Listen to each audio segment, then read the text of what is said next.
എല്ലാവർക്കും നമസ്കാരം. ഭാവനയുടെ രസതന്ത്രം എന്ന വിഷയത്തെപ്പറ്റി സംസാരിക്കുമ്പോൾ അത് വളരെ കൗതുകകരവും രസകരവുമാണ്. ഭാവന ഏതെല്ലാം വഴിക്ക് സഞ്ചരിക്കും, ഏതെല്ലാം സ്വഭാവങ്ങളുണ്ട് ഭാവനയ്ക്ക് എന്നൊക്കെ നമുക്ക് കൗതുകപൂർവ്വം ചിന്തിക്കാം.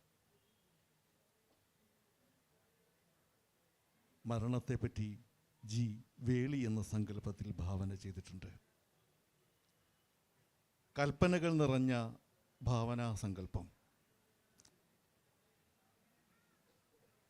ഗാന്ധിജി വന്നു വീണ്ടും ഇന്ന് കൊച്ചിയിൽ, കായകാന്തിയും പ്രകൃതിയും പണ്ടേ പോലിരിക്കുന്നു, മുഴുകും ശതകാര വ്യഗ്രതയ്ക്കിടയ്ക്കൊന്നിച്ച് എന്നൊക്കെ ചെമ്മനം എഴുതിയിട്ടുണ്ട്.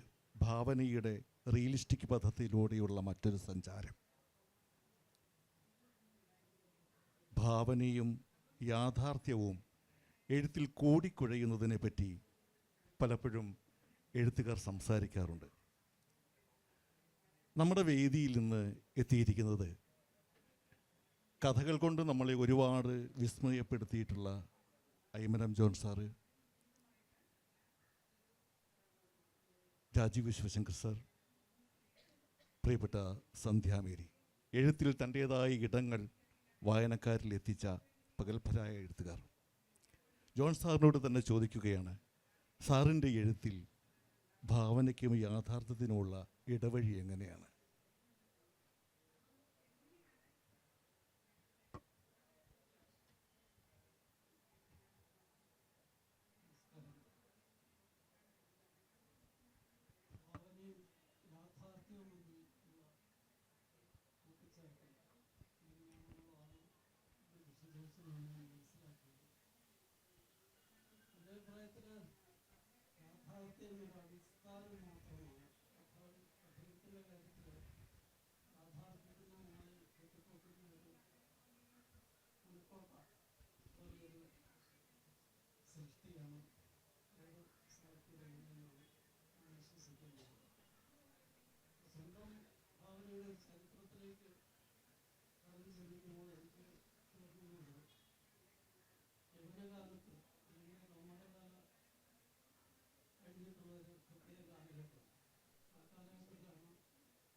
മേതിൽ രാധാകൃഷ്ണൻ്റെ കഥകൾ വായിക്കുന്നു, KP നിർമ്മൽകുമാറിൻ്റെ കഥകൾ വായിക്കുന്നു. ആധുനികരിലെ ഒരു കൂട്ടം എഴുത്തുകാർ ഭാഷയുടെ കാര്യത്തിൽ വലിയ പരിശ്രമങ്ങൾ നടത്തിയവരാണ്. അവർ ഭാഷയെ നവീകരിക്കുവാൻ വേണ്ടി വലിയ പരിശ്രമങ്ങൾ നടത്തിയിരുന്നവരാണ് ആധുനിക കാലത്ത് ഒരു സംഘം എഴുത്തുകാർ. ഞാൻ ഈ എടുത്തു പറഞ്ഞവരുടെ പേര് എനിക്കിപ്പോൾ മനസ്സിൽ വരുന്ന പ്രധാന പേരുകളായി തോന്നിക്കൊണ്ടും അവരിൽ നിന്നും അവസാനിക്കുന്നതല്ല, വലിയൊരു നീണ്ട നിര എഴുത്തുകാർ അന്ന് ഭാഷയെ നവീകരിക്കുവാൻ വേണ്ടി ശ്രമങ്ങൾ നടത്തിയിരുന്നു.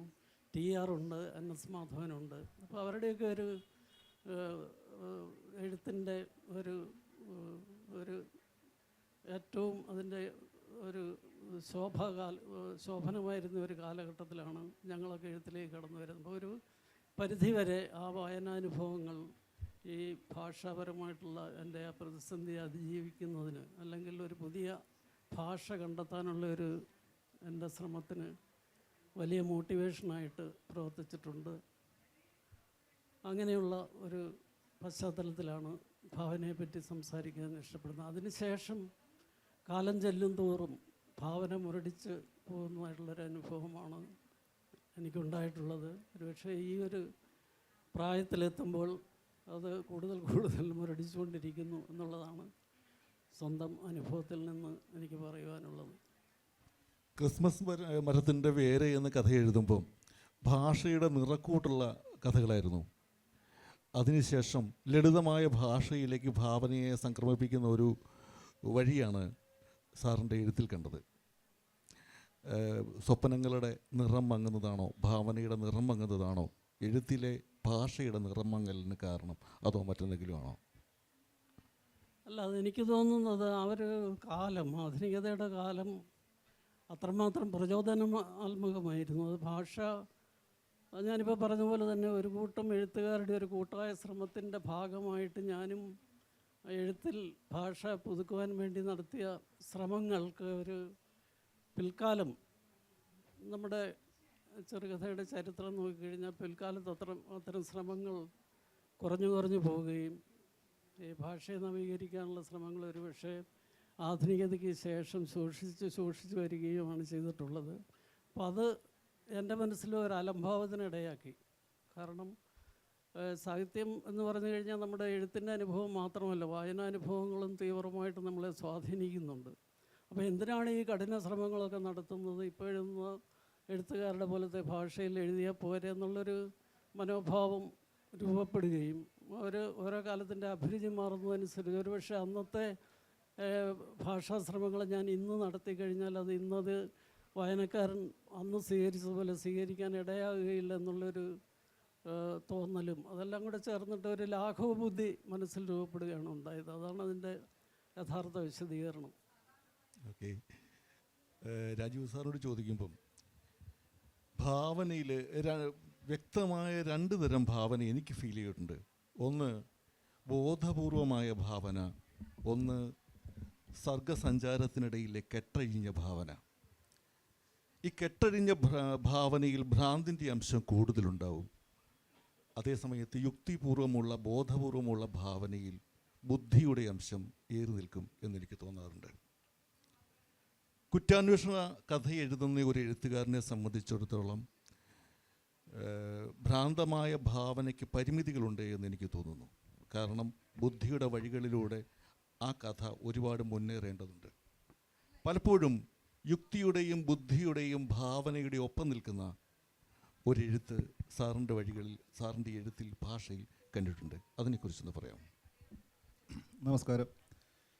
ഈ എഴുത്ത്, ഭാവന എന്നിവയെ ചുറ്റിപ്പറ്റിയുള്ള ഒരു ദിവ്യമായ പരിവേഷം ഈ ഇതിഹാസകാലത്തും ഈ ഭക്തിപ്രസ്ഥാന കാലത്തും ഒക്കെ ഉണ്ടായതാണെന്ന് എനിക്ക് തോന്നുന്നത്. സത്യം പറഞ്ഞാൽ പുതിയ കാലത്തിൻ്റെ എഴുത്ത് ശരിക്കും പ്ലാൻ ചെയ്തത് തന്നെ. ഒരു കവിതയുടെ രണ്ട് വരി വേണേൽ നമുക്ക് യാദൃശ്യമായിട്ട് പെട്ടെന്നൊരു നിമിഷത്തിൽ തോന്നാം, ഒരു കഥയുടെ ടൈറ്റിൽ തോന്നാം. പക്ഷേ ഒരു നോവൽ എന്ന് പറയുന്നത്, ഞാൻ കൂടുതൽ നോവലാണ് ഇപ്പോൾ എഴുതുന്നത്, നോവൽ എന്ന് പറയുന്നത് ശരിക്കും പ്ലാൻ ചെയ്ത് തന്നെയാണ്. എൻ്റെ പ്രമേയം തിരഞ്ഞെടുക്കുന്നത് മുതൽ അതിൻ്റെ ഭാഷ, അതിൻ്റെ കഥാപാത്രങ്ങൾ, അതിൻ്റെ വളർച്ച, ഏത് പെർസ്പെക്റ്റീവ് ഈ കഥ പറയണം, എവിടെ നമ്മൾ പ്ലേസ് ചെയ്യണം എന്നുള്ളതെല്ലാം കൃത്യമായി നമ്മൾ പ്ലാൻ ചെയ്ത് തന്നെയാണ് എഴുതുന്നത്. പിന്നെ നോവലിനുള്ള ഒരു പ്രശ്നം എന്ന് പറയുന്നത്, ഒരു കഥാസമാഹാരം വായിച്ച് ആദ്യത്തെ 2 പേജ് വായിച്ച് കഥ ഇഷ്ടപ്പെട്ടില്ലെങ്കിൽ അടുത്ത കഥയിലേക്ക് പോകാം. പക്ഷേ ഒരു നോവൽ ആദ്യത്തെ 3 പേജ് വായിച്ച് ഇഷ്ടപ്പെട്ടില്ലെങ്കിൽ നോവൽ അവിടെ മടക്കി വയ്ക്കും. അപ്പോൾ നോവലിലേക്ക് ഒരാളെ വായനയിലേക്ക് പിടിച്ചിടാൻ വേണ്ടിയുള്ള ഒരു തന്ത്രങ്ങൾ, അത് ആ നോവൽ ചില നോവലുകൾ, പ്രസിദ്ധമായ ചില നോവലുകളിലെ മികച്ച ചില നോവലുകൾ വായിക്കപ്പെടാതെ പോകുന്നതിൻ്റെ കാരണം ആദ്യത്തെ ഈ ഹുക്കില്ലാത്തത് കൊണ്ടാണ്.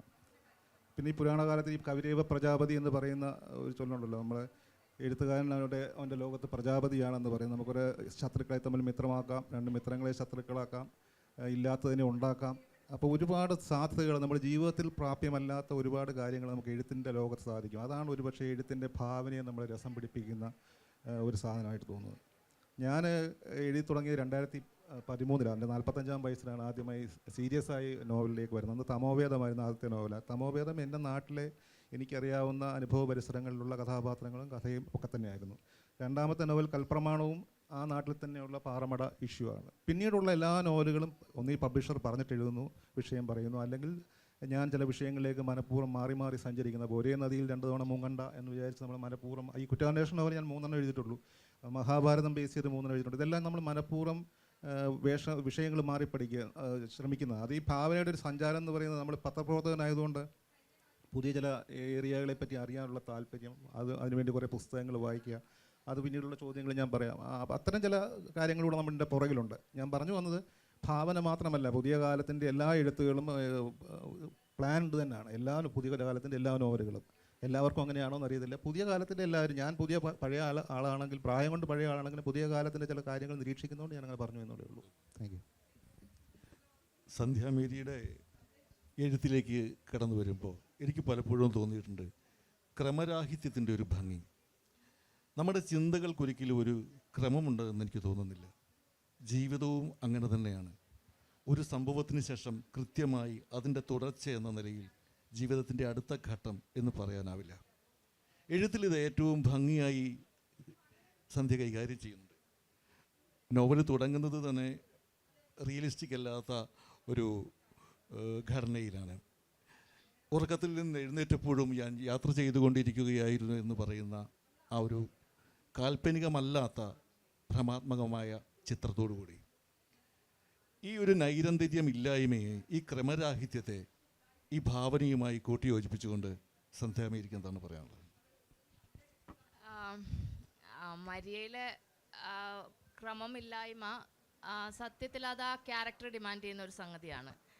മരിയ എന്ന് പറയുന്നത് സമൂഹം നോർമൽ അല്ല എന്ന് വിചാരിക്കുന്ന ഒരു ക്യാരക്ടർ ആയതുകൊണ്ട് അത് ഞാൻ വളരെ ബോധപൂർവം തന്നെ അതിനകത്ത് ക്രമമില്ലായ്മ കൊണ്ടുവന്നാണ്. ആ ക്രമമില്ലായ്മ ബോധപൂർവമുള്ള ഒരു ഇതായിരുന്നു. കാരണം ഒരിക്കലും മരിയ എന്ന ഒരു ക്യാരക്ടറിൻ്റെ ചിന്തകൾ ഒരിക്കലും വളരെ ഒരു സിസ്റ്റത്തിനകത്ത് കൃത്യമായിട്ട് ആദിയിൽ തുടങ്ങി ഇങ്ങനെ പോയി അവസാനത്തിലെത്തുന്ന ഒരു ചിന്താരീതി ആയിരിക്കില്ല മരിയയുടെ. അപ്പോൾ അതുകൊണ്ട് വളരെ മനഃപൂർവ്വം തന്നെ ഞാൻ അങ്ങനെ ഒരു എഴുത്ത് രീതി മരിയയിൽ യൂസ് ചെയ്തതാണ്. പിന്നെ ഭാവന സത്യത്തിൽ എനിക്ക് തോന്നുന്നത് ക്രമമില്ലാണ്ട് തന്നെ വരുന്ന ഒരു സംഗതിയായിട്ട് എനിക്ക് തോന്നുന്നത്. ഈ ക്രിയേറ്റിവിറ്റിയും എഴുത്തും സത്യത്തിൽ പലപ്പോഴും രണ്ടായിട്ട് തന്നെയാണ് നിൽക്കുന്നത്. നമുക്ക് ക്രിയേറ്റിവിറ്റി തലയിൽ വർക്ക് ചെയ്യാൻ ഭയങ്കര എളുപ്പമാണ്. എപ്പോഴും നമ്മളത് എഴുത്തുകാരിയുടെ അബ്നോർമാലിറ്റി അല്ല. ഞാൻ എപ്പോഴും പറയുന്ന ഒരു കാര്യം, മരിയയുടെ ഒരു വളരെ സോഷ്യലി അഡാപ്റ്റഡ് ആയിട്ടുള്ള ഒരു വേർഷനായിട്ട് ഞാൻ എപ്പോഴും എന്നെ തന്നെ പറയുന്നത്. അബ്നോർമാലിറ്റി നമ്മളുടെ ചിന്തകളിൽ എപ്പോഴും അത് ഉണ്ടാവും. പക്ഷെ നമ്മൾ എഴുത്തിലോട്ട് രാജീവ് പറഞ്ഞ പോലെ കുറേ നമ്മൾ അതങ്ങോട്ട് അഴിച്ചുവിട്ടാൽ ഒരിക്കലും നോവലാവില്ലല്ലോ. അതിനകത്ത് അച്ചടക്കം നോവലിനകത്തോ അല്ലെങ്കിൽ കഥയിലാണെങ്കിലും നമ്മൾ കറക്റ്റായിട്ട് കീപ്പ് ചെയ്യേണ്ട ഒരു സിസ്റ്റം ഉണ്ട്. അതിനകത്തോട്ട് കൃത്യമായിട്ട് ചെറുകഥയിലാണെങ്കിൽ നമ്മൾ വളരെ അകത്തോട്ട് തന്നെ അത് കൊണ്ടുപോകണം. നോവലിലാണെങ്കിൽ കുറച്ച് അത് പുറത്തോട്ട് ഒഴുകുന്ന ഒരവസ്ഥയായിരിക്കും. അപ്പോൾ ഈ എഴുത്തിൽ നമ്മൾ ക്രിയേറ്റിവിറ്റി വളരെ പ്ലാൻഡ് അല്ല, എന്നാലും ഏകദേശം നമുക്കൊരു ഐഡിയ വേണം. പക്ഷെ ക്രിയേറ്റിവിറ്റി വന്നും പോയിക്കൊണ്ടേയിരിക്കും, എപ്പോഴും നമ്മുടെ കൂടെ ഉണ്ടാവും. എഴുത്തിലോട്ട് വരുമ്പോൾ സിസ്റ്റം വേണം. അതുകൊണ്ട് തന്നെയാണ് എനിക്ക് അധികം എഴുതാൻ ഭയങ്കര മടിയുള്ളതും. അതുകൊണ്ടാണ് ഈ നമ്മൾ വളരെ അച്ചടക്കത്തിൽ ഈ ക്രിയേറ്റിവിറ്റി ഈ സംഗതിക്കകത്തോട്ട് ഭാഷയിലോട്ട് കൊണ്ടുവരണമല്ലോ. അതുപോലെ എനിക്ക് തോന്നിയിട്ടുള്ള വേറൊരു കാര്യം, എനിക്കൊരു വലിയ സംശയം ഉണ്ടായിരുന്നു എഴുതുമ്പോൾ, എന്താണ് ആക്ച്വലി സാഹിത്യം? നമ്മൾ ഈ വാക്കുകളാണോ അതിനകത്ത് പ്രാധാന്യം, ക്രിയേറ്റിവിറ്റി ആണോ യഥാർത്ഥത്തിൽ അതിനകത്ത് മാറ്റർ ആവുന്നത് എന്നുള്ള. അപ്പം ഞാൻ ആലോചിക്കുന്നത്, എന്താണ് എനിക്ക് വായിക്കാൻ ഇഷ്ടമുള്ളത്? എന്നെ ഭ്രമിപ്പിക്കുന്ന ലോകങ്ങൾ കാണിച്ചു തരുന്ന അതിഭയങ്കരമായ ഇമേജുകൾ നമ്മുടെ ഉള്ളിൽ ഉണ്ടാക്കുന്ന മറ്റൊരു ലോകം കാണിച്ചു തരുന്ന സംഗതികളാണ് എനിക്ക് വായിക്കാൻ ഇഷ്ടം. അതാണ് നോർമലി എൻ്റെ എഴുത്ത് രീതിയും. ഞാൻ ഭാഷയേക്കാൾ ക്രിയേറ്റിവിറ്റിക്ക് പ്രാധാന്യം കൊടുക്കണമെന്ന് ഞാൻ എൻ്റെ എഴുത്തിൽ എനിക്കതാണ് ഇഷ്ടമുള്ളത്. കൂടുതൽ ക്രിയേറ്റിവിറ്റിക്ക്, അത് അന്തം വിടുന്ന ലോകങ്ങൾ കാണാൻ ഇഷ്ടമുള്ള ഒരാൾ എഴുതുമ്പോൾ അന്തം വിടുന്ന കാര്യങ്ങൾ എഴുതാനും എനിക്ക് ആഗ്രഹമുണ്ട്, ട്രൈ ചെയ്യുന്നു. ഭാഷയേക്കാൾ ഞാൻ അതിനാണ് പ്രാധാന്യം കൊടുക്കുന്നത്. ഉള്ളിലേക്കുള്ള സഞ്ചാരത്തെ പറ്റിയും വ്യക്തിത്വപരമായ അന്തർമുഖത്തെ പറ്റിയൊക്കെ തുറന്ന് ഞാൻ ചോദിക്കുന്നുണ്ട് ചില കാര്യങ്ങൾ. അതിനോടനുബന്ധിച്ച് ജോൺ സാറിനോട് ചോദിക്കുമ്പം ഉള്ളിലേക്കുള്ള സഞ്ചാരമാണ് പലപ്പോഴും ജോൺ സാറിൻ്റെ കഥകളിൽ അനുഭവപ്പെടുന്നത്. അകത്തേക്ക് തുറന്നൊരു വാതിലാണ് ജോൺ സാറിൻ്റെ കഥകൾ. ഉള്ളിലേക്ക് തുറന്നു പോകുന്ന ഒരു ഭാവനയുടെ അംശം വളരെ അപൂർവമായി ലോകസഞ്ചാരത്തിൻ്റെയും വിവിധ മനുഷ്യരെ കണ്ടതിൻ്റെയും ഔദ്യോഗികമായ കൃത്യനിർവഹണത്തിൻ്റെയും ഭാഗമായിട്ട് ഒരു പുറത്തേക്കുള്ള ചില ജനലുകൾ തുറന്നിടുന്നത് കണ്ടിട്ടുണ്ട്. ഭാവനയുടെ ഈ വിഷൻ അകത്തേക്കുള്ള വിഷൻ, പുറത്തേക്കുള്ള വിഷൻ, ഇതിനെപ്പറ്റി സാറിൻ്റെ ഒരു അഭിപ്രായം എന്താണ്? എഴുത്തിലേക്ക് കൊണ്ടുവരേണ്ട പ്രമേയങ്ങളുടെ കാര്യത്തിൽ അങ്ങനെ ഒരു തിരഞ്ഞെടുപ്പ് ഞാൻ നടത്താറില്ല. അത് മനസ്സിൽ നിന്ന് സ്വാഭാവികമായിട്ട് വരുന്ന ഒരു ഉത്തേജനമാണ്. ഇന്ന ചിന്തയിൽ നിന്ന് അല്ലെങ്കിൽ ഒരു പ്രത്യേക ഒരു കഥാസന്ദർഭം മനസ്സിൽ രൂപപ്പെട്ട് കഴിഞ്ഞാൽ അത് ഒരു കാര്യത്തിൽ മാത്രം ഞാൻ ശ്രദ്ധിക്കാറുണ്ട്. അതായത് പരക്കെ ഉപയോഗിക്കപ്പെടുന്ന പ്രമേയങ്ങൾ കഴിവതും ഒഴിവാക്കാൻ വേണ്ടി ശ്രമിക്കാറുണ്ട്. എനിക്കൊരു പുതുമ തോന്നുന്ന പ്രമേയം, അതായത് എൻ്റെ വായനാനുഭവത്തിൽ അതുവരെ പരിചയപ്പെട്ടിട്ടില്ലാത്ത പ്രമേയങ്ങൾ ഏതെങ്കിലും കൈവരുമ്പോൾ അത് എഴുതാനായിട്ടൊരു പ്രത്യേക ഉത്സാഹം തോന്നാറുണ്ട്. അത്തരം പ്രമേയങ്ങളാണ് ഞാൻ പൊതുവെ എഴുത്തിന് വേണ്ടിയിട്ട് തിരഞ്ഞെടുക്കാറുള്ളതും. എഴുത്തിൻ്റെ കാര്യത്തിൽ എനിക്ക് ഒരു അലസത പൊതുവേ ഉണ്ട്. അതുകൊണ്ട് ഏറ്റവും അധികം ഡിമാൻഡ് ചെയ്യുന്ന ഒരു പ്രമേയം മാത്രം ഞാൻ എഴുതാൻ തയ്യാറാകുന്നുള്ളൂ. അല്ലെങ്കിൽ ഞാൻ എഴുത്തിനേക്കാൾ എന്തെങ്കിലുമൊക്കെ വായിച്ചുകൊണ്ടിരിക്കാൻ ഇഷ്ടപ്പെടുന്ന ഒരു വ്യക്തിയാണ്. കാര്യം കൊണ്ട് ഉണ്ണികൃഷ്ണൻ ഇവിടെ സൂചിപ്പിച്ചതുപോലെ യാത്രാനുഭവങ്ങളും അങ്ങനെയുള്ള അനുഭവങ്ങളൊക്കെ തന്നെ അതെല്ലാം ഇങ്ങനെ പാസ് ഓവർ ചെയ്ത് പോകുന്ന കാര്യങ്ങളായിട്ട് അതിനെ എഴുത്തിലേക്ക് കൊണ്ടുവരണമെന്നോ അതിൽ എഴുത്തിൽ ഉപയോഗിക്കാമെന്നുള്ളൊരു ബോധപൂർവമായിട്ടുള്ളൊരു പ്ലാനോട് കൂടി എഴുത്തിനെ സമീപിക്കാറില്ല. അതുകൊണ്ട് തന്നെ ഈ യാത്രാനുഭവങ്ങൾക്കെല്ലാം നമ്മുടെ മനസ്സിലേക്ക് അതേപോലെ ആഴത്തിൽ ഇറങ്ങിച്ചെല്ലാൻ ശേഷിയുള്ളതരം അനുഭവങ്ങൾ കുറവാണ്, താരതമ്യേന കുറവാണ്. നമ്മുടെ ബാല്യകാല അനുഭവങ്ങളും നമ്മൾ അറിഞ്ഞ നാടിൻ്റെ ഉൾനാടൻ ജീവിതത്തിൽ അറിഞ്ഞിട്ടുള്ളതും പണ്ട് നമ്മുടെ മനസ്സിൽ അടിഞ്ഞുകൂടിയിട്ടുള്ളതുമായ ഈ കഥാവസ്തുക്കളാണ് എഴുത്തിലേക്ക് കൊണ്ടുവരാൻ വേണ്ടി നമ്മുടെ ഓർമ്മകളുടെ ഒരു ശേഖരത്തിൽ നിന്ന് എഴുത്തിലേക്ക് കൊണ്ടുവരാൻ മാത്രം യോഗ്യമായിട്ടുള്ള ഓർമ്മകളായിട്ട് ഞാൻ കാണുന്നത് കൂടുതലും ബാല്യകാല അനുഭവങ്ങൾ, അല്ലെങ്കിൽ ഏറ്റവും ഇൻറ്റിമേറ്റ് ആയിട്ടുള്ള അനുഭവങ്ങൾ മാത്രമാണ്. മറ്റേത് എഴുത്തിന് ഉപയോഗിച്ച് കഴിഞ്ഞാൽ എനിക്കതിനോട് നീതി പുലർത്താൻ കഴിയില്ല എന്നുള്ളൊരു സംശയം കൊണ്ട് അതിനുള്ള ഉദ്യമങ്ങൾ ഞാൻ വളരെ കുറച്ച് എടുക്കാറുള്ളൂ. അനുഭവങ്ങൾ സങ്കല്പങ്ങളും ഭാവനീയമായിട്ട് കരുതുന്ന പല കഥകളും നേരിട്ടുണ്ട്. സാറിൻ്റെ കടിക്കുന്ന വല്യമ്മച്ചി എന്ന കഥ നർമ്മം നിറഞ്ഞ സാറിൻ്റെ ഒരു വ്യത്യസ്ത കഥയായിട്ട് അനുഭവപ്പെട്ടു. അത് പക്ഷേ ചരിത്രവും ചരിത്രത്തിൻ്റെ പുനരാഖ്യാനങ്ങളും ഉൾപ്പെടുന്ന രചനകളിലേക്ക് വരുമ്പം കുഞ്ഞാലിത്തിരി എഴുതിയിട്ടുള്ള രാജീവശേഷങ്ങളോട് ഞാൻ ചോദിക്കുന്നത്, ചില അതിർത്തി തർക്കങ്ങൾ ഉണ്ടാവാം. ഭാവനയുടെയും യാഥാർത്ഥ്യത്തിൻ്റെയും അതിർത്തി തർക്കം സത്യത്തിൽ ആ എഴുത്തുകാരൻ നേരിടുന്ന വലിയൊരു പ്രതിസന്ധിയില്ലേ അത്? അതിനെപ്പറ്റി കുഞ്ഞാലിത്തിര ശരിക്കും പബ്ലിഷർ ആവശ്യപ്പെട്ട് എഴുതിയൊരു പുസ്തകമാണ്. അതിനു മുമ്പ് എന്നോട് ആവശ്യപ്പെടാൻ കാരണം അതിനു മുമ്പ് ഞാൻ മറപൊരുൾ എന്ന് പറഞ്ഞ ശങ്കരാചാര്യരുടെ ജീവിതത്തെ ആസ്പദമാക്കിയ ഒരു നോവൽ എഴുതിയിരുന്നു. അത് വേദാന്തത്തിൻ്റെ തലനാരിഴ കീഴിലുള്ളൊരു ജീവിതമായിരുന്നല്ലോ ശങ്കരാചാര്യരുടെ. അപ്പോൾ നമുക്ക് അതിനു വേണ്ടി 100 പുസ്തകങ്ങൾ വായിക്കുക, വേദാന്തം പഠിക്കുക. അപ്പോൾ അതിൻ്റെ ഒരു കൗതുകം കൊണ്ട് അത് എഴുതി. അത് സക്സസ് ആയതുകൊണ്ടാണ് അവർ കുഞ്ഞാലിത്തിര, ഞാൻ ആദ്യം അത് നിരസിച്ചതാണ് ആ ഓഫർ. പിന്നീട് പക്ഷേ വീണ്ടും നിർബന്ധിച്ചപ്പോൾ ഞാൻ ഏറ്റു. പക്ഷേ അതിനെക്കാട്ടി കുരിശായിരുന്നു അത്. കാരണം കുഞ്ഞാലിമാരെ പറ്റി കൃത്യമായ ചരിത്രബോധം, എത്ര കുഞ്ഞാലിമാരുണ്ട്, അവരുടെ ദേശം ഏതാണ്, ഏത് പ്രായത്തിലാണ് അവർ മരിച്ചത്, അത്തരം വിവരങ്ങളൊന്നും കിട്ടാനില്ല. പിന്നെ നമ്മൾ ഗോവയിലെ ലൈബ്രറിയിൽ നിന്നും കോഴിക്കോട് സാമൂര്യയുടെ തലവരി രേഖകളിൽ നിന്നൊക്കെ എടുത്താണ് നമ്മൾ അത് എഴുതുന്നത്. ചരിത്രത്തിൻ്റെ ഒരു സാധ്യതയെന്ന് പറയുന്നത് നമ്മൾ ഇങ്ങനെ തന്നെ ആകണം ചരിത്രം സംഭവിച്ചതെന്നില്ല. പക്ഷെ നമ്മളൊരു സാധ്യത പരിശോധിക്കുക മാത്രമാണ്. ഇപ്പോൾ ചരിത്രമാണെങ്കിലും ഇതിഹാസമാണെങ്കിലും ഞാൻ മഹാഭാരതത്തിൽ ബേസ് ചെയ്ത് ആദ്യം എഴുതിയത് കലിഭാഗം എന്ന് പറയുന്ന നോവലാണ്. അത് കലിയുടെ കാഴ്ചപ്പാട് നളദമയന്തി കഥ പുനഃപരിശോധിക്കുകയാണ്. പിന്നൊന്ന് നാഗഫണമാണ്. അത് തക്ഷകുലം നാഗകുലത്തിൻ്റെ കാഴ്ചപ്പാടിൽ പരീക്ഷത്തിൻ്റെ കഥ നോക്കി കാണുന്നത്. മൂന്നാമത്തേത് പോരാണ്. ജരാസന്ധനും ഭീമനും തമ്മിൽ 14 ദിവസം നീണ്ടു നിന്ന ഒരു പോര്. ഭീമൻ ബഗനെ കൊന്നത് ഒറ്റ ദിവസം, ഒരു നിമിഷങ്ങൾ കൊണ്ടാണ്. പക്ഷേ ജരാസന്ധനുമായിട്ടുള്ള പോര് 14 ദിവസം എന്തുകൊണ്ട് നീണ്ടുപോയി എന്നുള്ള ഒരു അന്വേഷണം അതിൻ്റെ പുറകിൽ നടന്ന, അതങ്ങനെ തന്നെ സംഭവിക്കണമെന്നില്ല. നമ്മൾ ചില വിടവുകൾ പൂരിപ്പിക്കാൻ ഒക്കെ ശ്രമിക്കുക. പക്ഷേ ഒരു ചരിത്രവുമായിട്ടൊരു ഏറ്റുമുട്ടലോ പുനരെഴുത്തോ ഒന്നുമല്ല. നമ്മൾ ചില സമസ്യകൾ അല്ലെങ്കിൽ വിട്ടുപോയ ചില കണ്ണികൾ ഇങ്ങനെ ആകാമെന്ന് തോന്നിപ്പിക്കുക. ഇതേ വിഷയം തന്നെ മറ്റൊരാൾക്ക് മറ്റൊരു രീതിയിൽ അവതരിപ്പിക്കാനൊക്കെ അങ്ങനെ ഉണ്ടാകുന്നുമുണ്ട്. പിന്നത്തെ നമുക്ക് ഭാവനാപരമായി എഴുത്തുപരമായിട്ടുള്ള ചില പ്രശ്നങ്ങളുണ്ടാകുന്നു. ഇപ്പോൾ എനിക്കത് എൻ്റെ അനുഭവത്തിൽ ഞാൻ മറപൊരുൾ എഴുതിയപ്പോൾ മറപൊരുൾ ബസ്സും കറണ്ടും ഒന്നുമില്ലാത്തൊരു കാലത്തെ 16-ാം നൂറ്റാണ്ടിലെ കഥയാണ് ശ്രീ ശങ്കരാചാര്യരുടെ ജീവിതം. അപ്പോൾ അതിനകത്ത് നമ്മൾ സാത്വികമായ ഒരു ഭാഷ ഉപയോഗിക്കുന്നു. മനഃപൂർവ്വം നിലവിലുള്ള ഭാഷ കുറഞ്ഞു കളയുന്നു. ഇമേജറികൾ പൂർണ്ണമായും അന്നത്തെ ഇതിലേക്ക് പോകുന്നു. അപ്പോൾ അതിനകത്ത് നമ്മൾ കുറേ മാസങ്ങൾ നമ്മൾ മെനക്കെട്ട് കഴിഞ്ഞപ്പോഴത്തേക്ക് എൻ്റെ സ്വാഭാവികമായ ഒരു ഭാഷ നഷ്ടപ്പെട്ടു. എനിക്ക് ഒരു സാധാരണ കഥ എഴുതാൻ ഒക്കുന്നില്ല. അപ്പം ഞാൻ അവിടെ വെച്ച് നമുക്ക് ബ്ലോക്ക് ആകേണ്ടതാണ്, പക്ഷേ നമ്മളങ്ങനെ ബ്ലോക്ക് ആകാൻ തയ്യാറല്ലാത്തതുകൊണ്ട് ആ സാഹചര്യം ഒന്നുകൂടെ മുതലെടുക്കാമെന്ന് വിചാരിച്ചാണ് കരിഭാഗം എഴുതിയത്.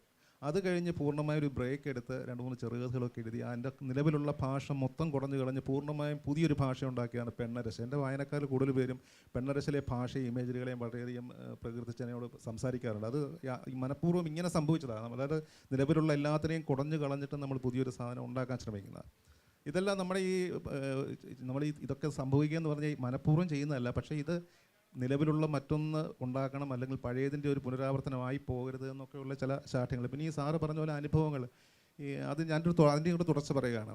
ഈ ലോകം മൊത്തം ചുറ്റി സഞ്ചരിച്ച എസ്.കെ. പൊറ്റക്കാട് തിരിച്ചു വന്ന് എഴുതിയത് ഒരു ദേശത്തിൻ്റെ കഥയും ഒരു തെരുവിൻ്റെ കഥയുമാണ്. നമ്മൾ ചവിട്ടി നിൽക്കുന്ന മണ്ണൊക്കെ തന്നെയാണ് നമ്മളുടെ ഏറ്റവും വലിയ പ്രചോദനം. ഒരുപാട് അനുഭവങ്ങൾ പോയി, നമ്മൾ ഉത്തർപ്രദേശിൽ പോയി 10 വർഷം താമസിച്ചു പറഞ്ഞ് ഉത്തർപ്രദേശിനെ പറ്റി കഥ എഴുതണമെന്നില്ല.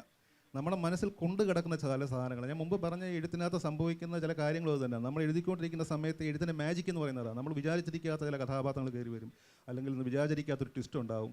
കഥാപാത്രങ്ങൾ നമ്മൾ പ്ലാൻ ചെയ്തതിന് അപ്പുറത്തേക്ക് ചിലപ്പോൾ സംസാരിക്കും, അല്ലെങ്കിൽ പെരുമാറും. അതൊക്കെ എഴുത്തിൻ്റെ ഒരു മാജിക്കാണ്. അത് ചിലപ്പം കൊച്ചിയിരുന്ന് എഴുതുന്ന പോലെ ആയിരിക്കത്തില്ല കോട്ടയത്തെ ഒരു അന്തരീക്ഷത്തിൽ. ചരിത്രത്തിൽ അതിന് പരിമിതികളില്ലേ?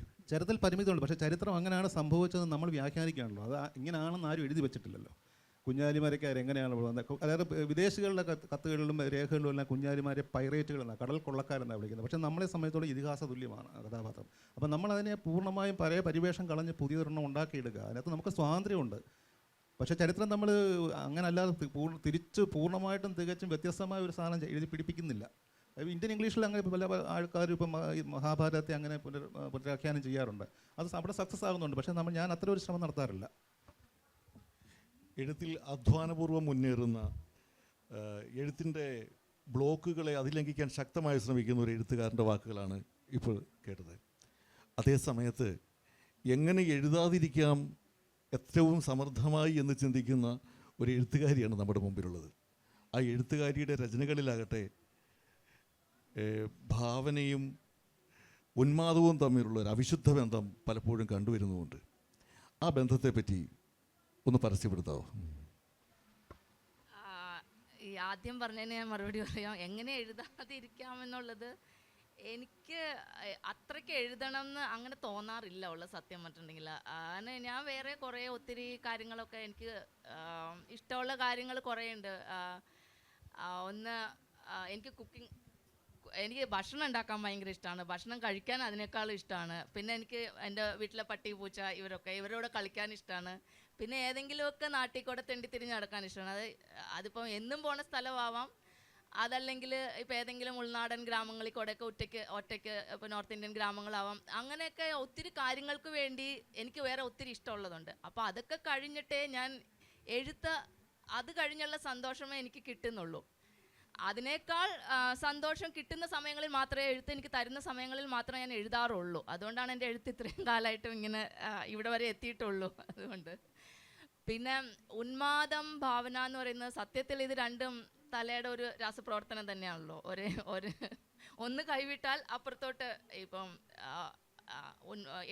ഭാവന ഉന്മാദം തന്നെയാണ് ഒരു തരത്തിൽ. നമുക്ക് ഞാൻ എഴുത്തിൻ്റെ മാത്രം ക്രിയേറ്റിവിറ്റി അല്ലെങ്കിൽ ഭാവനയായിട്ടല്ല പറയുന്നത്. നമുക്ക് ജനറലി തലയിൽ എപ്പോഴും തോന്നുന്ന ഒരു ക്രിയേറ്റീവ് ഫീലിംഗ് ഉണ്ടല്ലോ. അത് ഒട്ടുമിക്ക സമയത്ത് എനിക്ക് എഴുത്തിലോട്ട് വരാറില്ല. ഞാൻ എഴുത്തിലോട്ട് അത് എത്തിക്കാറില്ല.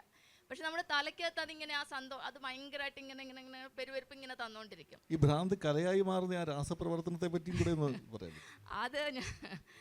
അത് സത്യം പറഞ്ഞാൽ എനിക്ക് അതിനെപ്പറ്റി അങ്ങനെ പറയാൻ അറിഞ്ഞുകൂടാ. അത് നമ്മൾ എഴുതുമ്പം നമുക്ക് ഈ വരുന്ന ഐഡിയകൾ, നമ്മൾ തലയിൽ വരുന്ന സംഗതികൾ അതേപോലെ തന്നെ ഫോളോ ചെയ്ത് എഴുതുമ്പോൾ ഉണ്ടാവുന്ന ഒരു ഭ്രാന്ത് അതിനകത്തോട്ട് വരുന്നതാണ്. രണ്ടും തമ്മിൽ സത്യത്തിൽ വളരെ എളുപ്പമാണ് അങ്ങോട്ടും ഇങ്ങോട്ടും പോകാമെന്ന് എനിക്ക് എപ്പോഴും തോന്നിയിട്ടുണ്ട്. ഈ ഉന്മാദത്തിൻ്റെ ഒരു ഹൈ പോയിന്റിൽ നമ്മൾ എപ്പോൾ വേണേലും അപ്പുറത്തോട്ടും വീണേക്കാം എന്ന് ചിലപ്പോൾ പൂച്ചയും പുണ്യാളന്മാരും എല്ലാം ഒരേ അതെൻ്റെ ജീവിതത്തിൽ ഉള്ളതാണ് അവരൊക്കെ. ഇപ്പം ഗിയോർഗീസാദ എന്നൊക്കെ പറയുന്നത് നമ്മൾ ജനിക്കുമ്പോൾ വല്ല ഒരേ പൊസിഷനിൽ ഗിയോർഗീസാദയെ കാണുമ്പോൾ നമ്മളുടെ ഒരു ഇമാജിനേഷൻ വർക്ക് ചെയ്യുമല്ലോ. എത്ര നാളായിട്ട് പുണ്യാളച്ചൻ ഈ സെയിം അതാണ്. അത് കഥയിലും വന്നിട്ടുണ്ട്, നോവലിലും വന്നിട്ടുണ്ട്. പിന്നെ പൂച്ച പട്ടികൾ എന്ന് പറയുന്ന സംഗതിയും എന്നെ അറിയുന്നവർക്കറിയാം. എൻ്റെ കൂടെ കുറച്ച് പട്ടികളും പൂച്ചകളും ഒക്കെ ഉണ്ട്. ഞാൻ അവരോട് 24 മണിക്കൂറും മനുഷ്യരോട് വർത്തമാനം പറയുന്നതിനേക്കാൾ കൂടുതൽ ഞാൻ അവരോട് വർത്തമാനം പറയുന്നത്. എന്നെ സംബന്ധിച്ചിട്ട് അവർ തിരിച്ചു പറയുന്നുണ്ട്. അപ്പോൾ അവർ സാധാരണ മറ്റെഴുത്തുകാരുടെ എഴുത്തിൽ മനുഷ്യർ വരുന്ന പോലെയാണ് എൻ്റെ എഴുത്തിൽ ഇവർ വരുന്നത്. എൻ്റെ ജീവിതത്തിൽ എപ്പോഴും കൂടെയുള്ള ആൾക്കാരാണ് അവർ. ഈ ഭ്രാന്തിനെ പറ്റി പറയുമ്പോൾ ഭ്രാന്തിൽ സന്മാർഗമില്ല, പക്ഷെ സന്മാർഗ ചിന്തകൾ നിറഞ്ഞ സ്വപ്നത്തെപ്പറ്റി ജോർജ് എലിയറ്റ് പറഞ്ഞിട്ടുണ്ട്. സ്വപ്നങ്ങളും ഭാവനയും സന്മാർഗത്തിൻ്റെ പരിധിയിൽ ഉൾപ്പെടുത്തി നിർണയിച്ച് മുന്നോട്ട് പോകാൻ പറ്റുമോ? ആ രീതിയിൽ എഴുതാൻ പറ്റുമോ? ജോൺ സാറിനോടാണ്. സന്മാർഗം, ഭാവനയ്ക്ക് സന്മാർഗം വേണമെന്ന് ശാഠ്യം പിടിക്കാൻ പറ്റുമോ? ഭാവന എപ്പോഴും പരിധിയില്ലാത്തത്. ഭാവന എപ്പോഴും സ്വതന്ത്രമായിട്ടുള്ള, അതിനങ്ങനെ ശാഠ്യങ്ങളില്ലാത്ത ഒരു സംഗതിയാണല്ലോ ഭാവന. ഭാവന നമുക്ക് കയറിടാൻ പറ്റുന്ന ഒരു ജീവിയല്ല, കയറിട്ട് പിടിച്ച് കെട്ടാൻ പറ്റിയ ഒരു ജീവിയല്ല. ഭാവന സഞ്ചാരം എന്ന് പറഞ്ഞാൽ അത് എപ്പോഴും സ്വതന്ത്രം. ഇത്രയും സ്വാതന്ത്ര്യമുള്ള വേറെ ഒന്നുമില്ല മനുഷ്യ ജീവിതത്തിൽ. സമൂഹത്തിന് പ്രേരണ നൽകുന്ന, ഊർജ്ജം നൽകുന്ന, സന്മാർഗത്തിൽ അധിഷ്ഠിതമായ ഒരു ഭാവനയെ പറ്റി നമ്മുടെ വ്യക്തി ജീവിതത്തിൽ നമ്മൾ പാലിക്കുന്ന ചില സന്മാർഗം എന്ന് പറയാം, അല്ലെങ്കിൽ നമ്മുടെ സ്വന്തം മാർഗം എന്ന് പറയാം. നമ്മുടെ ഇഷ്ടപ്പെട്ട മാർഗം, ഞാനതിനെ അങ്ങനെ കാണാനാണ് ഇഷ്ടപ്പെടുന്നത്. നമ്മൾ ഇഷ്ടപ്പെടുന്ന ഒരു മാർഗം, അത് എഴുത്തിൻ്റെ കാര്യത്തിലും എന്നെ കുറേയൊക്കെ സ്വാധീനിക്കാനുണ്ട്. ഞാൻ ആദ്യം പറഞ്ഞതുപോലെ തന്നെ എനിക്ക് കൈകാര്യം ചെയ്യാനായിട്ട് ഇഷ്ടം തോന്നുന്ന പ്രമേയങ്ങളാണ് ഞാൻ കഥയിൽ ഉപയോഗിക്കാറുള്ളത്. മറ്റേ പൊതുജന താല്പര്യാർത്ഥം കഥകൾ എഴുതുന്ന ഒരു രീതിയോട് എനിക്ക് ആദ്യം മുതൽ തന്നെ താല്പര്യമില്ല. വ്യക്തിത്വത്തിൻ്റെ ഒരു കലർപ്പ് ഭാഷയിലും ഈ എഴുത്തിൻ്റെ സങ്കല്പങ്ങളിലും ഭാവനയിലും ഒക്കെ ഉണ്ടാവില്ലേ?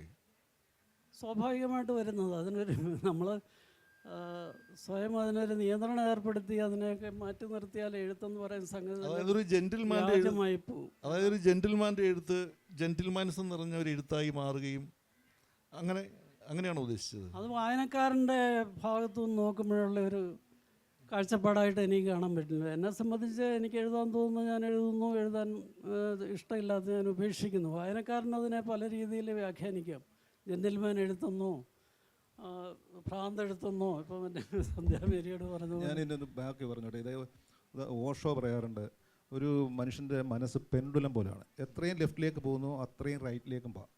നമ്മൾ പൂർണ്ണമായും മദ്യം കഴിക്കുന്ന ഒരാൾക്ക് പെട്ടെന്ന് മദ്യവിരുദ്ധനായി മാറാം. അപ്പോൾ ചിന്താവിഷ്ടയ ശ്യാമളയ്ക്കകത്ത് പെട്ടെന്ന് ഭക്തനായി മാറാം. അത് ഒരു മനുഷ്യൻ്റെ ജീവിതത്തിൽ അത് സാധ്യമാണ്.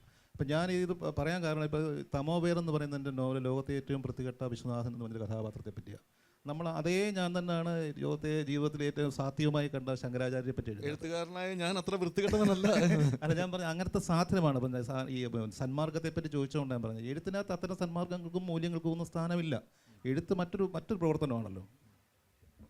ഇപ്പം രാജീവ് സാറിൻ്റെ കഥകൾ, പ്രമേയങ്ങൾ തിരഞ്ഞെടുക്കുമ്പം പലപ്പോഴും വളരെ വ്യത്യസ്തമായ കഥകൾ, മുമ്പ് പറഞ്ഞ പോലെ ചരിത്രം അല്ലെങ്കിൽ ഫാൻറ്റസി, ഇൻവെസ്റ്റിഗേഷൻ, ജീവിതത്തിൻ്റെ വിവിധ മണ്ഡലങ്ങളെ, വിവിധ ജോണർ എന്ന് പറയാവുന്ന രീതിയിലുള്ള പ്രമേയങ്ങളെ തിരഞ്ഞെടുക്കുകയും അതിനാവശ്യമുള്ള വഴികളിലൂടെ സഞ്ചരിക്കുകയും എഴുത്തിൻ്റെ കരുനീക്കുകയും ചെയ്യുന്ന ഒരു രചനാതന്ത്രം.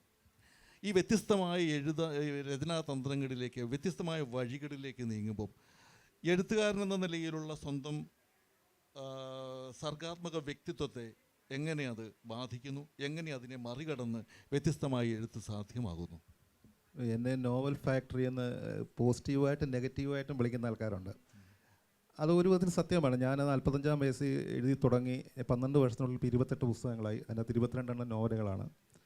അത് ഞാൻ തന്നെ പല അഭിമുഖങ്ങളിലും പറയാനുള്ള ഒരു പ്രഷർ കുക്കർ തുറന്ന് വിട്ട പോലെ ഞാൻ ഒരുപാട് കാലം എഴുതാതിരുന്നു. ഞാൻ വളരെ തീവ്രമായ വായനക്കാരനായിരുന്നു. അപ്പോൾ വായന, എല്ലാവരും പറയും വായന വളരെ പോസിറ്റീവാണ്, പക്ഷേ വായന എൻ്റെ ആത്മവിശ്വാസം നശിപ്പിച്ചൊരു കാലമായിരുന്നു. അത് കഴിഞ്ഞ് നമുക്ക് എഴുതാനൊക്കും, എഴുതുന്നത് മറ്റുള്ളവർ ഇഷ്ടപ്പെടുന്നു എന്ന് കഴിഞ്ഞപ്പോഴത്തേക്ക് നമുക്ക് എഴുതാൻ ഭയങ്കരമായ ഒരാവേശമായി. അങ്ങനെ എഴുതിക്കൊണ്ടേയിരിക്കുകയാണ്.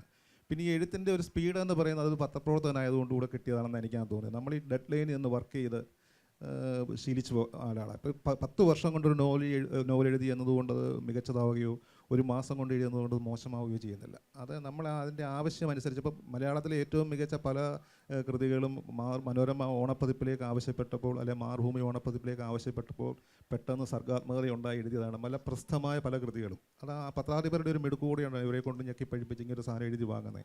അത് ചിലപ്പോൾ 7 വർഷം കൊണ്ട് എഴുതിയാൽ ചിലപ്പോൾ അത്രയും നന്നാകണമെന്നില്ല. പിന്നെ നമ്മൾ കമ്പ്യൂട്ടർ ഉപയോഗിക്കുന്നു, അപ്പോൾ അതിൻ്റെ ഒരു സ്പീഡ് ഉണ്ടാവാം.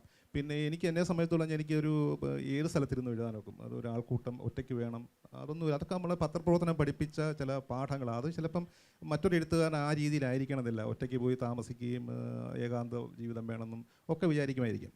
ഈ പ്രമേയപരമായ ഇതും അത് തന്നെ, നമ്മൾ എഴുതാൻ വേണ്ടി ജനിച്ചു അങ്ങനൊന്നും ഒരു തോന്നലില്ലല്ലോ. നമ്മൾ കുറേ എഴുതുന്നു, കുറേ പേര് ഇഷ്ടപ്പെടുന്നു, അത് കഴിഞ്ഞ് നമ്മൾ വീണ്ടും അടുത്തതിലേക്ക് കടന്നു പോകുന്നു. കഴിഞ്ഞതിനെപ്പറ്റി നമ്മളങ്ങ് മറന്നിട്ട് പൂർണ്ണമായും പുതിയ ഒന്നിലേക്ക് തുടങ്ങുന്നു. അതൊക്കെ നമ്മളെ ചില ഈ വായനയുടെ തുടർച്ച തന്നെയാണ്. ഞാൻ എപ്പോഴും ഒരു എഴുത്തുകാരൻ എന്നുള്ളതിനേക്കാട്ടിൽ ഞാൻ അഹങ്കരിക്കുന്നത് ഞാൻ മികച്ച വായനക്കാരനാണെന്നുള്ളതില്ല. അപ്പോൾ ഞാൻ ഈ കഴിഞ്ഞ 10 വർഷത്തിനുള്ളിൽ മലയാളത്തിൽ ഇറങ്ങിയ ഏറ്റവും മികച്ച പുസ്തകങ്ങളൊന്നായിട്ട് ഞാൻ മരിയയുടെ പുസ്തകം പറയും, മറ്റൊന്ന് ഹരീഷിൻ്റെ മീശ പറയും. അത് എൻ്റെ വായനക്കാരൻ സ്വയം ജഡ്ജാണ്. എൻ്റെ പുസ്തകങ്ങളെ ഞാൻ ആ രീതിയിലല്ല കാണുന്നത്. ഞാൻ വായനക്കാരൻ എന്നുള്ളതിലേക്ക് മാറി നിന്ന് നോക്കാറുണ്ട്, പരിശോധിക്കാറുണ്ട്.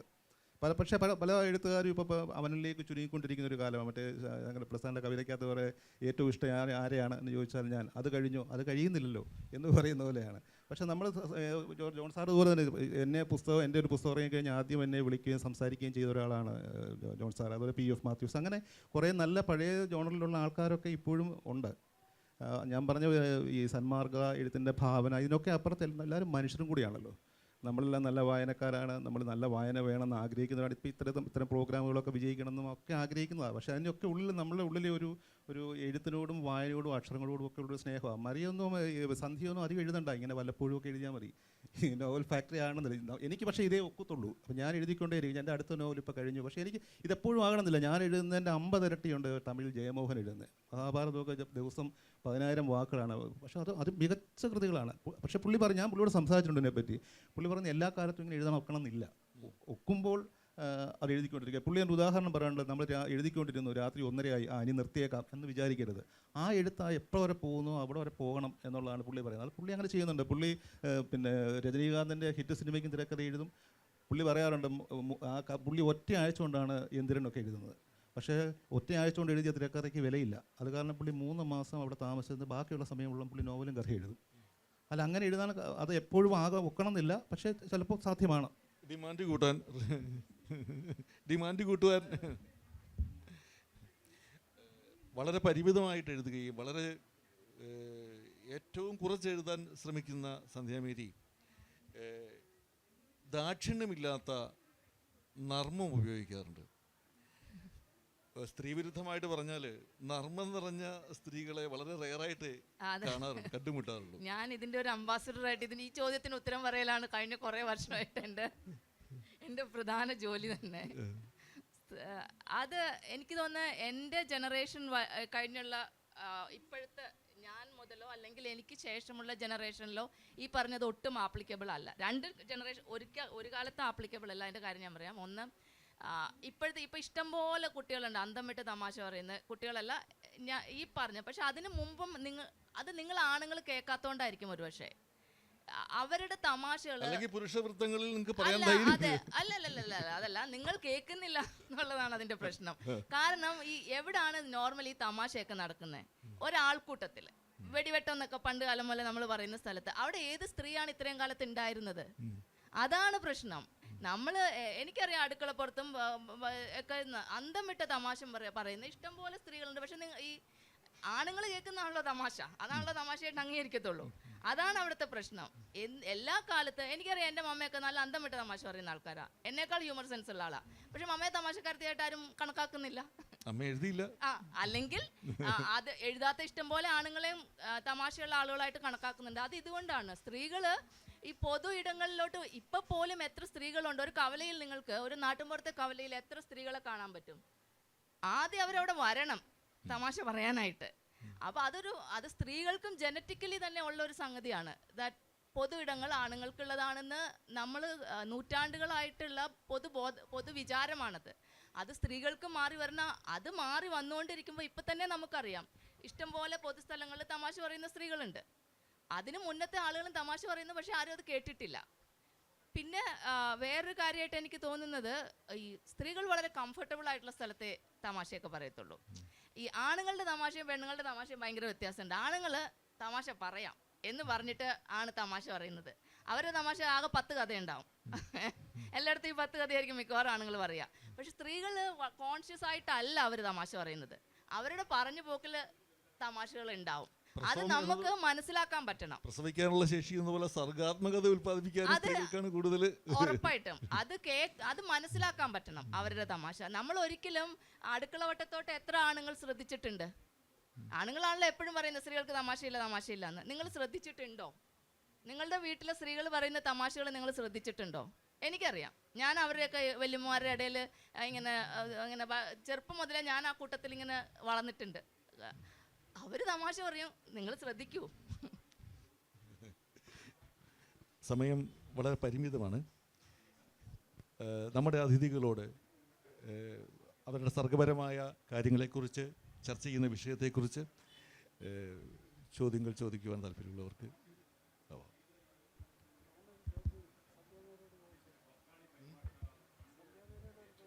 ഞാൻ അലക്സ് കൊല്ലത്തു നിന്നാണ്. എൻ്റെ ഒരു ചോദ്യം, വാസ്തവത്തിൽ ഭാവന എന്ന് പറയുന്ന ഫ്രെയിമിലല്ലേ എല്ലാം കിടക്കുന്നത്? ഈവൻ പൊളിറ്റിക്സും സയൻസിലും എല്ലാം ഒരു ഭാവനയില്ലേ? ഈവൻ നമ്മളിപ്പം ഭൂമി ഉരുണ്ടതാണെന്ന് സയൻസ് പരമായിട്ട് പറയുമ്പോൾ പോലും അത് നമ്മുടെ ഭാവനയിലാണുള്ളത്, അല്ലാതെ അതിനൊരു ഇതായിട്ട് നമുക്ക് പറയാൻ പറ്റില്ല. ഇപ്പോൾ ഭാവന എന്നുള്ള ഫ്രെയിമിലല്ലേ ഇതിരിക്കുന്നത്. എഴുത്തുകാരൻ്റെ ഒരു കുത്തകയല്ലല്ലോ. നമ്മൾ എഴുതുമ്പോൾ പോലും ആക്ച്വലി വായനക്കാരനെ നമ്മൾ ആ ഭാവനയിലോട്ട് ക്ഷണിക്കുകയല്ലേ ചെയ്യുന്നത്. അപ്പം ഭാവനയില്ലാത്ത മനുഷ്യരില്ലല്ലോ. അപ്പം ആ ഭാവനയെ പ്രചോദിപ്പിക്കാൻ പറ്റുന്ന ഒരാളെ അല്ലേ എഴുത്തുകാരൻ എന്ന് പറയുന്നത്. ആരോടാണ് ചോദ്യം?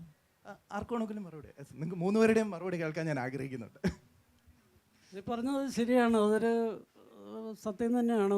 എഴുത്തിൻ്റെ കാര്യത്തിൽ മാത്രമല്ല, ഭാവന ഒരുപക്ഷെ ശാസ്ത്രരംഗത്താണ് ഭാവന കൂടുതലും മനുഷ്യരാശിക്ക് കോൺട്രിബ്യൂട്ട് ചെയ്തിട്ടുള്ളത്. ഭാവനയില്ലായിരുന്നു എന്നുള്ളതെങ്കിൽ നമ്മൾ ഇന്നിവിടെ ഇരിപ്പിരിക്കാൻ നമുക്ക് കഴിയില്ലായിരുന്നു. ഈ ഒരു എന്താ പറയുക, ഒരു എൻവയോൺമെൻറ്റിലേക്ക് നമ്മുടെ ജീവിതം പോലും എത്തുകയില്ലായിരുന്നു. അതെല്ലാം ശാസ്ത്രകാരന്മാരുടെ ഭാവനയിൽ നിന്നാണ് ഇത്രയധികം സൗകര്യങ്ങളും എല്ലാം ഭൂമിയിൽ ഉണ്ടായത്. അപ്പോൾ ഭാവന എന്ന് പറയുന്നത് ഫണ്ടമെൻ്റലായിട്ട് എല്ലാ രംഗത്തും പ്രവർത്തിക്കുന്ന ഒരു മനുഷ്യശേഷി തന്നെയാണ്. അതിനകത്ത് യാതൊരു സംശയവുമില്ല. ഇപ്പം ഐൻസ്റ്റൈൻ തന്നെ പറഞ്ഞിട്ടുണ്ടല്ലോ, imagination is more important than knowledge എന്നാണ് പറഞ്ഞിരിക്കുന്നത്. നോളജ് എന്ന് പറഞ്ഞാൽ ഒരു ഫൗണ്ടേഷൻ മാത്രമേ ആകുന്നുള്ളൂ. ആ ഫൗണ്ടേഷൻ മുകളിൽ നമ്മൾ കെട്ടിപ്പോയിരിക്കുന്ന മുഴുവൻ സംഗതികളും ഭാവനയിൽ നിന്ന് തന്നെ ഉൽപ്പാദിപ്പിക്കപ്പെട്ടതാണ്, ഒരു സംശയമില്ല. ഞാൻ ഇടയ്ക്ക് കയറി സന്ധ്യാമേരിയോട് ഒരു ചോദ്യം ഞാൻ ഇതൊന്ന് പൂരിപ്പിച്ചോട്ടെ. ഞാൻ ഈ ഭാവനയുടെ കാര്യം ഇപ്പം നമ്മൾ ചില ചതുരത്തിൽ കൂടിയാണ് ചില കാര്യങ്ങളെ കാണുന്നത്. അത് നമ്മൾ സമൂഹവും നമ്മളെ ശീലങ്ങൾ ഒക്കെ നമ്മളെ പഠിപ്പിച്ചതാണ്. ഇപ്പോൾ ഒരു വര വരയ്ക്കാൻ പറയും, ഒരു കൊച്ചു കുഞ്ഞ് ഒരു വര വരയ്ക്കുക, ചിലപ്പോൾ വളഞ്ഞും പൊളഞ്ഞു വരയ്ക്കും. പക്ഷേ നമ്മളോടൊരു വര വരയ്ക്കാൻ, മുതിർന്നവരോട് വരയ്ക്കാൻ പറഞ്ഞ സ്കെയിൽ വെച്ച് വരയ്ക്കുക, അതാണ് നമുക്ക് വര. മറ്റേത് വര തന്നെയാണ്, നേർവരയെന്നൊന്നും പറയുന്നില്ലല്ലോ. അപ്പോൾ ഭാവന എപ്പോഴും നമ്മൾ കാണുന്ന കാഴ്ചയാണ്. നമുക്ക് ഇവിടെ നിന്നും ഈ ലോകത്തെ കാണാം, അവിടെ നിന്നും ലോകത്തെ കാണാം. അപ്പോൾ കാണുന്ന കാഴ്ചകളും സ്വാഭാവികമായിട്ടും വ്യത്യസ്തമാകും. അതുകൊണ്ടാണല്ലോ പുരാണത്തിലൊക്കെ ഇപ്പോൾ കർണൻ്റെ കാഴ്ചപ്പാടിൽ മഹാഭാരതം മാറ്റി എഴുതുന്നു, ദുര്യോധനൻ്റെ കാഴ്ചപ്പാടിൽ, ഓരോരുത്തരുടെയും കാഴ്ചപ്പാടനുസരിച്ച് ഈ ലോകം മാറിക്കൊണ്ടേയിരിക്കും എന്നുള്ളതാണ്. അത് ഭാവനയുടെ ഒരു സാധ്യത തന്നെയാണ്. എല്ലാ ഒച്ചയും സംഗീതമാവില്ല എന്ന് പറയുന്നവരല്ലേ? എനിക്ക് പറഞ്ഞത് എക്സാക്ട്ലി, എനിക്ക് എന്നോട് 100% ഒന്നും ചെയ്യാതെ അന്തം വിട്ട ഭാവനയുള്ള ക്രിയേറ്റീവ് തലയായിട്ട് നടക്കുന്ന ഇഷ്ടംപോലെ ആളുകളെ എനിക്കറിയാം. ഇപ്പോൾ നമ്മൾ എഴുതണം എന്ന് നിർബന്ധമൊന്നുമില്ല, അതും ക്രിയേറ്റിവിറ്റിയും കംപ്ലീറ്റ്ലി രണ്ടായിട്ട് തന്നെ ഉള്ള കാര്യമാണ്. പക്ഷേ എഴുതണമെങ്കിൽ ക്രിയേറ്റിവിറ്റി വേണം. ക്രിയേറ്റിവിറ്റി ഉള്ള എല്ലാവരും എഴുതാനൊന്നും പോകുന്നില്ലല്ലോ. എത്രയോ ആളുകൾ വേറെ പല മേഖലകളുണ്ട്. ഇതെല്ലാം ഒന്നും ചെയ്യാണ്ടും നമ്മുടെ തലയുള്ള ക്രിയേറ്റിവിറ്റീസ് കംപ്ലീറ്റ്ലി വേറെ സംഗതി തന്നെയാണ്. ഞാനൊരു ചോദ്യം ചോദിച്ചുകൊണ്ട് സന്ധ്യാമേരിയാണ്. അതായത് നമ്മുടെ വിഷയം ഇതായതുകൊണ്ട്, ഭാവന എന്നുള്ളതായതുകൊണ്ട്, സന്ധ്യയുടെ കഥാസമാഹാരത്തിൻ്റെ ആമുഖത്തിൽ പറയുന്നുണ്ട്, കുട്ടിക്കാലത്ത് സ്കൂളിൽ അധ്യാപിക ചോദിച്ചു പ്ലെയിനിൽ കയറിയിട്ടുള്ള ആരെങ്കിലും ഉണ്ടോ എന്ന് ചോദിച്ചപ്പോൾ കൈപൊക്കി ഉണ്ടെന്ന് പറഞ്ഞു. അപ്പോൾ അത് യഥാർത്ഥത്തിൽ അന്ന് പ്ലെയിനിൽ കയറിയിട്ടില്ല. പക്ഷേ ഭാവനയിൽ പ്ലെയിനിൽ കയറിയിട്ടുള്ളത് കൊണ്ട് ഇത് ഭാവനയാണോ യാഥാർത്ഥ്യമാണോ എന്ന് തിരിച്ചറിയാൻ വയ്യാത്ത ഒരു സ്റ്റേറ്റ് ഓഫ് മൈൻഡിലായിരുന്നു സന്ധ്യ കുട്ടിക്കാലത്ത് ഉണ്ടായിരുന്നു എന്ന് പറയുന്നുണ്ടല്ലോ. അതെനിക്ക് അങ്ങനെ ഒത്തിരി പറ്റിയിട്ടുണ്ട്. അല്ല, അത് ഞാൻ പറഞ്ഞു വരുന്ന ഇതാണ്, എൻ്റെ ജീവിതാനുഭവത്തിൽ ഒരൊറ്റ സംഭവം പോലും ഇല്ല ഭാവനയും യാഥാർത്ഥ്യം നമുക്ക് കൺഫ്യൂസ് ചെയ്തിട്ടേ ഇല്ല. ഞാൻ ഭാവനയ്ക്ക് ഭാവനയുടെ വഴി, യാഥാർത്ഥ്യം വേറൊരു വഴി എന്നുള്ളതല്ലാതെ യഥാർത്ഥ സംഭവത്തെ ഞാൻ ഭാവനയായിട്ടോ ഭാവനയെ യഥാർത്ഥ സംഭവമായിട്ടോ ഒരിക്കലും എനിക്ക് കൺഫ്യൂസ് ചെയ്യേണ്ടി വന്നിട്ടില്ല. അപ്പോൾ അങ്ങനെ ഒരു അനുഭവം എനിക്ക് വളരെ ഒരു വലിയ, എനിക്ക് അങ്ങനെ ഒത്തിരി ഉണ്ട്. പിന്നെ ഞാൻ പലരോടും പോയി സോറി പറഞ്ഞിട്ടുണ്ട്, ശരിക്കും ഇല്ലായിരുന്നു കേട്ടോ, ഞാൻ എൻ്റെ തോന്നലായിരുന്നു. അത് ചിലപ്പോൾ ഉണ്ടാക്കി പറയലാവാം, ചിലപ്പോൾ കഥകൾ ഇങ്ങനെ ഞാൻ ഒറ്റയ്ക്ക് വളർന്ന കുട്ടിയായിരുന്നു. അപ്പോൾ നമുക്ക് വേറെ വഴിയൊന്നുമില്ല, നമ്മളിങ്ങനെ കഥ ഉണ്ടാക്കിക്കൊണ്ടേയിരിക്കും. അല്ല, ഈ പറഞ്ഞ പർട്ടിക്കുലർ സംഗതിയിൽ അന്ന് പ്ലെയിനിൽ കയറിയിട്ടുണ്ടെന്ന് തന്നെയാണോ മനസ്സിനെ പറഞ്ഞ് വിശ്വസിപ്പിച്ചിരുന്നത്? അങ്ങനെ ഒത്തിരി ഞാൻ പറഞ്ഞു, ഞാൻ അങ്ങനത്തെ പല കാര്യങ്ങളിലും പോയി പെട്ടിട്ടുമുണ്ട് ഇങ്ങനെ. പിന്നെ നമ്മൾ മനസ്സിലാക്കുമോ അത് ശരിയല്ലല്ലോ, അതുണ്ടല്ല ഞാൻ അത് പിന്നെ നമുക്ക് ഭയങ്കര നാണക്കേടും തോന്നും അതിനകത്ത്. പിന്നെയാണ് ആലോചിക്കുമ്പോഴാണ് നമുക്ക് മനസ്സിലാവുന്നത് ഓക്കെ അത് നമ്മൾ ഉണ്ടാക്കുന്ന കുറേ കഥകളുടെ ഭാഗമായിട്ടുള്ള പ്രശ്നങ്ങളാണ് ഇതെന്നുള്ളത്. വീട്ടിലെനിക്ക് നിറച്ച അടിയും കിട്ടിയിട്ടുണ്ട് അതിൻ്റെ പേരിൽ, നുണ പറയുന്നു എന്നുള്ള പേരിൽ. നമ്മൾ കഥയാണ് ഉണ്ടാക്കുന്നത്, പക്ഷേ ആ അടി കിട്ടിയ കുട്ടി നിറയെ കിട്ടിയിട്ടുണ്ട് എനിക്ക്. വളർച്ചയെത്താതെ നോവലിലും കഥകളിലും ഉണ്ടല്ലോ. അതെ, അത് നമുക്കത് മനസ്സിലാവില്ല ഇതെന്താ നടക്കണേന്നുള്ളത്. നമ്മളിങ്ങനെ പിന്നെ ഈ കുട്ടികൾ തമ്മിലുള്ള കഥയിൽ നമ്മൾ ഭയങ്കരമായിട്ട് ക്രിയേറ്റീവ് ആക്കി കളയും കുട്ടിക്കാലത്ത്. നമ്മൾ ആ കഥ ഇങ്ങനെ മുന്നോട്ട് കൊണ്ടുപോകും. കുറച്ച് കഴിയുമ്പോൾ നമ്മളിത് സത്യമാണെന്ന് വിശ്വസിക്കാനും തുടങ്ങും. അത് വലിയ പ്രശ്നങ്ങൾ എനിക്ക് ഉണ്ടാക്കിയിട്ടുണ്ട് ചെറുപ്പത്തിൽ. ജീവിതത്തിൽ യഥാർത്ഥത്തിൽ സംഭവിക്കാത്ത പല കാര്യങ്ങളും സംഭവിച്ചു എന്നുള്ളത് ഇപ്പോഴും അവർ ഇപ്പം നമ്മൾ കുറേ കഴിയുമ്പോൾ നമ്മൾ റിയാലിറ്റി അപ്ലൈ ചെയ്യാൻ തുടങ്ങുമല്ലോ. നമ്മൾ ഓക്കെ ഇത് അങ്ങനെ ഞാൻ പിന്നീട് മാപ്പ് പറഞ്ഞിട്ടുണ്ട്. ഓക്കെ ഇത് ഉണ്ടായിട്ടുണ്ടാവില്ല എൻ്റെ ജീവിതത്തിൽ. ഒരു ചോദ്യം കൂടെ അദ്ദേഹത്തിന്. നമസ്കാരം. ഞങ്ങളുടെ എല്ലാം വായനയെ 3 തലത്തിൽ നിന്നുകൊണ്ട് നല്ലോണം പ്രചോദിപ്പിക്കുകയും ആസ്വദിപ്പിക്കുകയൊക്കെ ചെയ്തിട്ടുള്ളവർ, നിങ്ങളുടെ സംസാരത്തിൽ വളരെ നന്ദി. അപ്പോൾ ചോദിക്കാനുള്ളത്, ഈ ഭാവനയെ ഇങ്ങനെ കയറൂരി വിടുന്ന ഒരു സന്ദർഭം ഉണ്ടാകാം, അല്ലെങ്കിൽ അത് ഇങ്ങനെ തിളച്ചു മറിഞ്ഞ് പുറത്തേക്ക് വരുന്ന ഒരു സന്ദർഭം ഉണ്ടാകാം. അപ്പോൾ അത് എഴുതുമ്പോഴാണോ നിങ്ങൾ നിയന്ത്രിക്കുന്നത്, അതോ എഴുത്തിന് ശേഷം അത് പ്രിൻ്റിലേക്ക് പോകുന്നതിന് മുമ്പാണോ ആ ഭാവനയെ നിങ്ങൾ നിയന്ത്രിച്ച് ഫ്രെയിമിലേക്ക് ഒതുങ്ങുന്നത്? ഒരു കൗതുകം കൊണ്ട് ചോദിക്കാം. എൻ്റെ കാര്യം പറയുകയാണെങ്കിൽ ഞാൻ ഭയങ്കരമായിട്ട് എഡിറ്റ് ചെയ്യുന്ന ഒരാളാണ്. എഴുത്തിനൊപ്പം തന്നെ ഞാൻ പിന്നീട് എഡിറ്റ് ചെയ്യാൻ നിൽക്കാറില്ല. എഴുത്തിൻ്റെ ആ സമയത്ത് തന്നെ കുറച്ച് കഴിഞ്ഞ് അല്ലെങ്കിൽ 2-3 ദിവസത്തിനകം തന്നെ ഞാൻ വായിക്കുമ്പോൾ എനിക്ക് നിർദാക്ഷിണ്യം ഞാൻ എഡിറ്റ് ചെയ്യും. അപ്പോൾ ഭാവന ആദ്യം നമ്മൾ അങ്ങോട്ട് എഴുതും, അല്ലെങ്കിൽ പിന്നെ എഴുതുമ്പോൾ തന്നെ ഞാൻ എഡിറ്റിംഗ് പൊതുവെ നടത്താറുണ്ട്. അധികം എനിക്ക് പിന്നീട് എഡിറ്റ് ചെയ്യേണ്ട വരാറില്ല. അപ്പം നമുക്ക് ഒത്തിരി കാര്യം തോന്നും, എല്ലാം കുറച്ച് കഴിയുമ്പോൾ നമുക്ക് തോന്നും ഇല്ല ഇത് എഴുതേണ്ട കാര്യമില്ല എന്ന് തോന്നാറുണ്ട്. അതുകൊണ്ടായിരിക്കും ഞാൻ വളരെ കുറച്ച് എഴുതുന്നതും. ഞാൻ വളരെ കുറച്ച് എഴുതുന്നതിൽ വേറെ സംഗതി മടിയുണ്ട് എനിക്ക് ഭയങ്കരമായിട്ട്.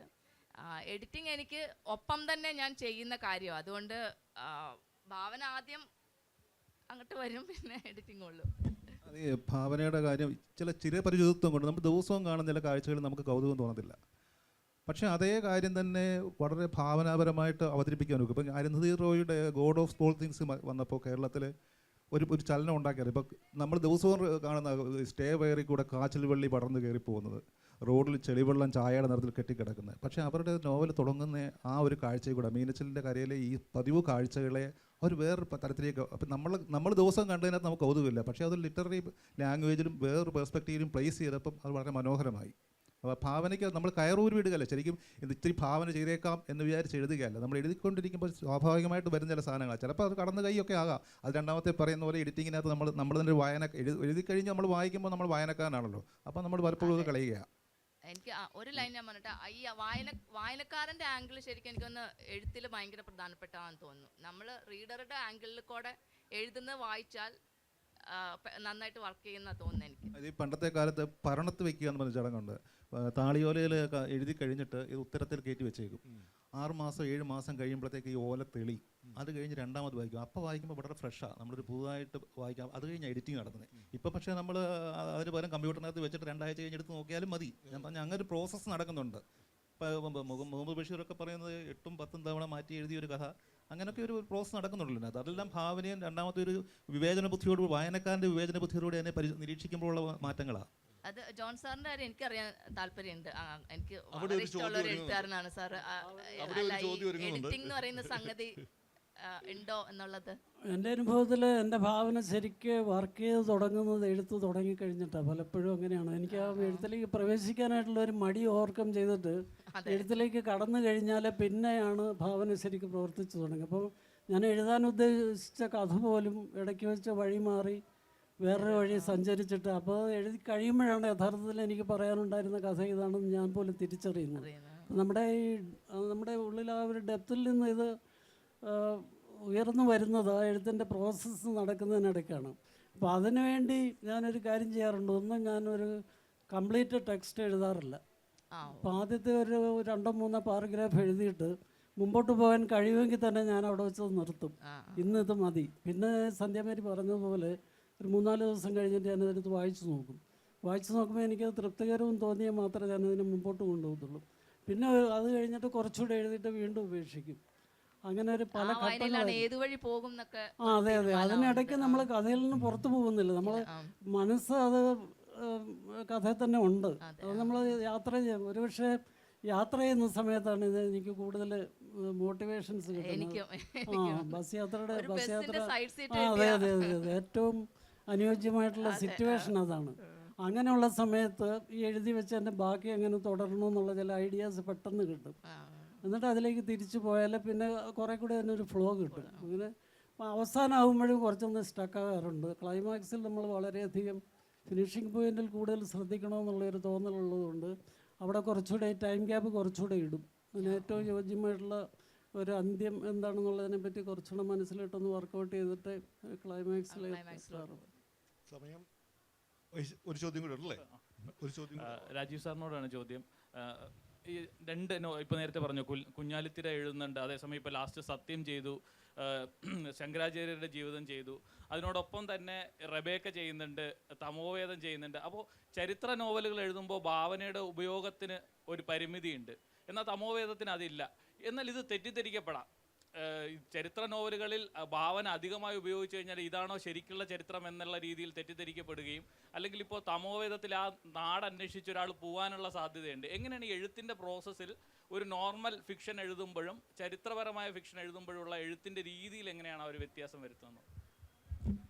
എനിക്ക് സത്യം പറഞ്ഞാൽ എൻ്റെ ഉത്തരം പറയാൻ അറിയില്ല കേട്ടോ. അത് ചില കാര്യങ്ങൾ അങ്ങ് സംഭവിക്കുക, നമ്മളിങ്ങനെ മനഃപൂർവ്വം ചെയ്യണം. ഇപ്പോൾ നമ്മളൊരു ശരിക്കും ഒരു നോവൽ എഴുതുന്ന സമയത്ത് അത് എങ്ങനെ ആ കഥ പറയണം. ഇപ്പോൾ ശങ്കരാചാര്യരുടെ കഥ തന്നെ ഉദാഹരണം പറഞ്ഞാൽ ശങ്കരാചാര്യരുടെ കഥ എങ്ങനെ പറയണം, ശങ്കരാചാര്യർ പറഞ്ഞാൽ നോക്കില്ല.